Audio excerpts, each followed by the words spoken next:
right, so our illustrious volunteer, Michael Jager, is our last presenter tonight.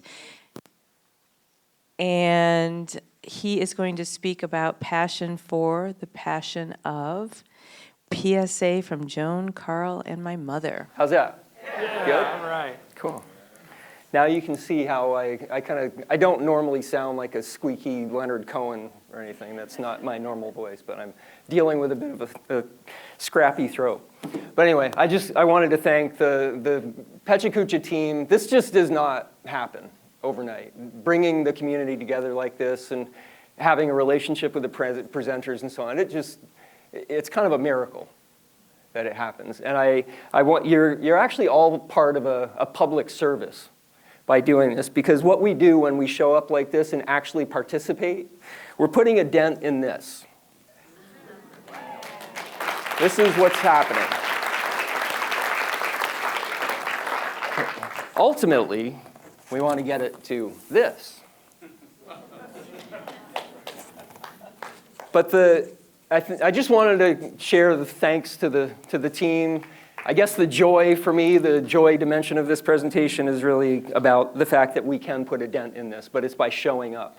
If you don't show up in your community, you don't have much of a right to complain about it. So anyway, thanks for the moment. All right, so let's go ahead and party. All right, well, so as a young boy, growing up 30 miles from here on a small farm, my young mother actually suffered from depression pretty severely, to the point at which she was actually in the state hospital for nearly 2 years. When she came home, she found solace in something that was really interesting, which was cinema and film. She could transport herself in film. And she took me on those journeys. And this was like before the Black Mirror action that we have, where you're not streaming films and all this stuff. It was like, Michael, Ben-Hur's going to be on at midnight on Sunday. We need to have tea and watch that. Or Terrence Malick on Tuesday night, Badlands is going to be showing. And I got completely captured by film and the importance of that art form and the cinematic art form. Because it is about truth and human story. The images that you're seeing here are from a film called The Passion of Joan of Arc. This film was made 100 years ago next year. It's a silent film. These images are from 100 years ago. The director, Charles Theodor Dreyer, or Carl Theodor Dreyer, was a Danish director. He's absolutely brilliant. And he had the vision for this film. And his director of photography, who was Rudolph Maté, they were a partnership that then connected with the person that you just saw, René Falconetti, who created a peerless role as Joan of Arc. What's amazing about this film is actually, it's based on true events. It's very important to keep that in mind. This is not some fabricated story. Joan of Arc was a real person. It was a real thing. The truth in this film is it was based on the transcripts from the court case and the trial. So there's no script. The script is actually the exchange between Joan of Arc and the interrogators. And it's very important to keep that in mind. What was going on was she had been betrayed basically by King Charles VII, who she had won the crown for because she heard visions from God. She talked to saints and angels, and she heard God's voice. And she basically saved France and brought him to power, and this guy basically abandoned her. So at that point, a teenage, illiterate farm girl who helped to end the 100 Years' War between France and England ends up being in the middle of an abusive power struggle between politics and religion.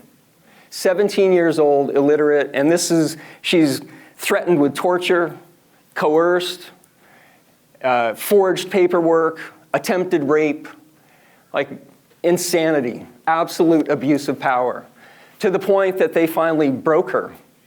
And she couldn't even sign her name, and she marked a paper. They held her hand and marked a paper that said she denied her voices and she denied her faith.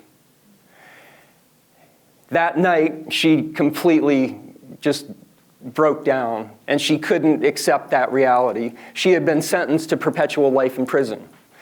She couldn't deal with it, and she was like, I would rather die than deny my voices and the belief that I have. So she actually redressed in men's clothing, and that's one of the things. She was actually being tried because of being a religious heretic and a blasphemous woman who dressed in men's clothing and cut her hair like a man. That was part of the problem. So Couchon, who is played here by Eugene Sylvain, amazing, he immediately saw the opportunity to say, okay, so you want to, so he immediately puts it into motion that she's going to be killed the next day and burned at the stake as a relapsed heretic.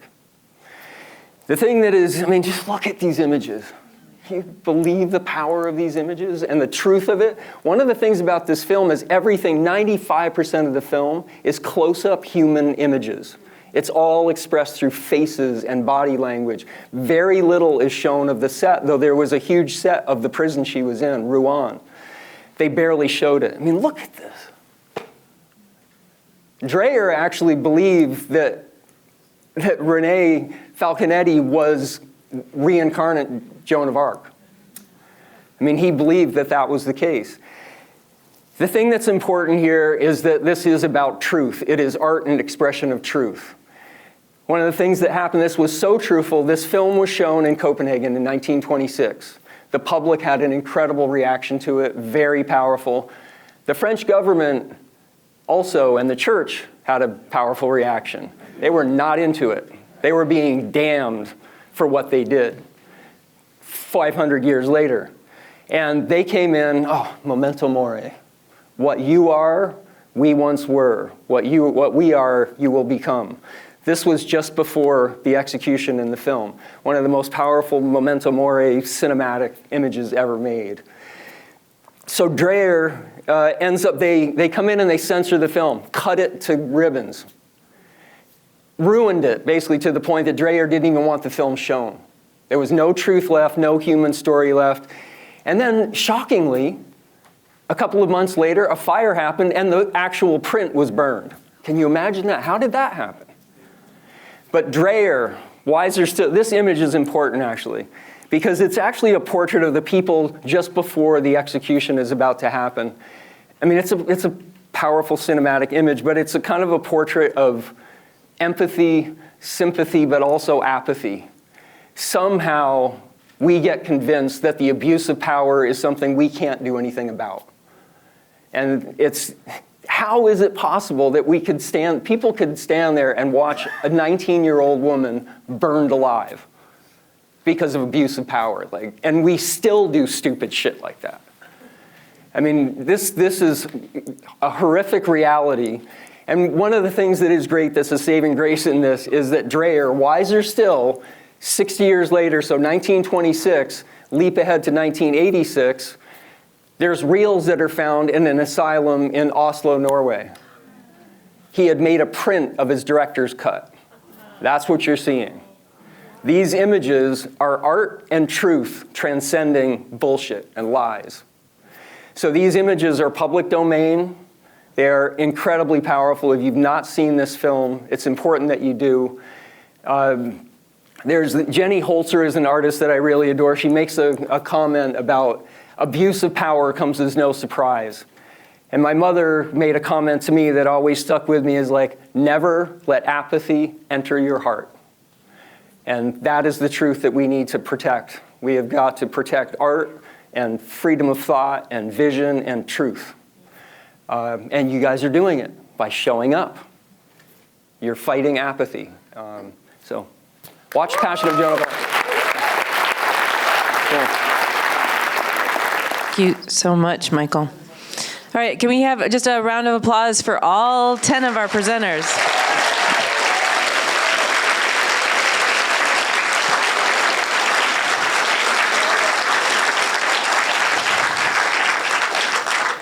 Thank you very much. And again, I want to encourage all of you, if you feel like you have a story or a passion that you want to share with us.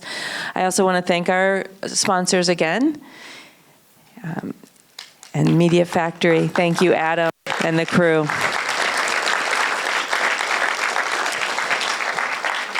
foam is closed and they've left the lobby, but you can visit them again later at your earliest convenience.